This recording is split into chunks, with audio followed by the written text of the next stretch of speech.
Hi, and welcome to the workshop, the place with the very best lighting and sound. Today I want to consider prayer and to consider how big God is.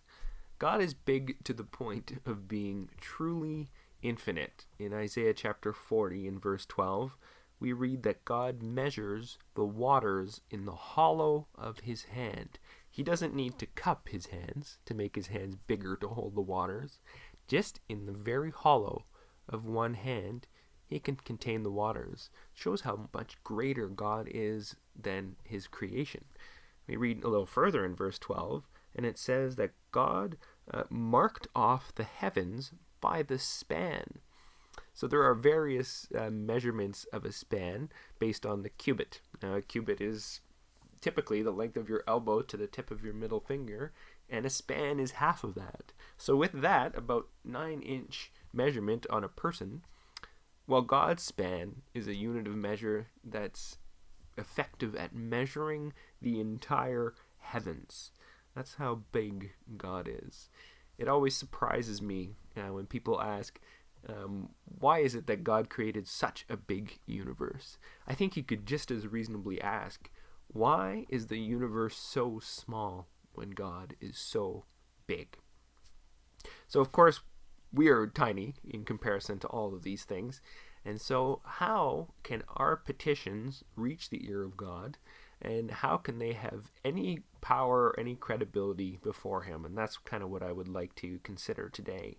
If we turn over to 2 Samuel, there is a story of David after he sins by numbering the people. And look at what God does when he repents and he seeks after God in prayer. 2 Samuel 24 and verse 25.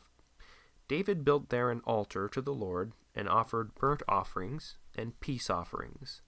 Thus the Lord was moved by prayer for the land, and the plague was held back from Israel.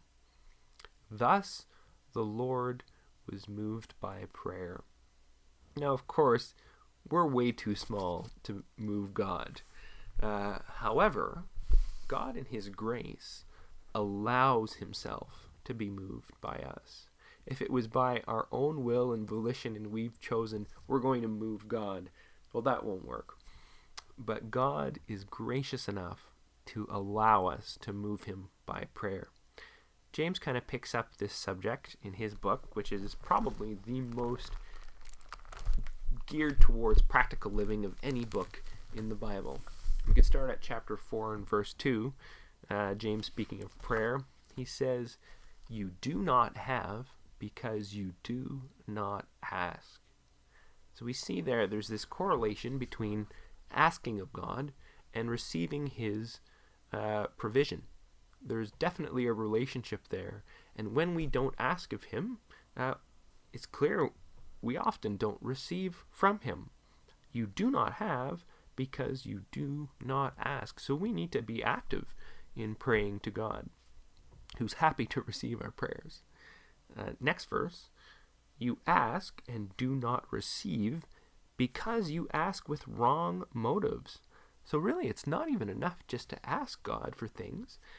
They have to be things that are good, and that petitions that come up to God with pure motives.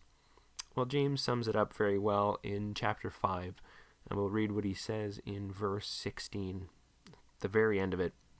He says, "The effective prayer of a righteous man can accomplish much." And in the original text, the word man isn't there at all. So the effective prayer of the righteous can accomplish much. You can also read it as that. God is such a gracious God. He allows us to come to him with petitions and allows himself to be moved by them. It's really an extraordinary privilege to come to an infinite God as tiny creatures and actually have an audience with him and have his ear to consider what we say to him, and will respond when we ask with pure motives. So why don't we take some of the extra time we have now, and I'm speaking to myself as well, and spend more time petitioning God, a God who is pleased to move in response to prayer.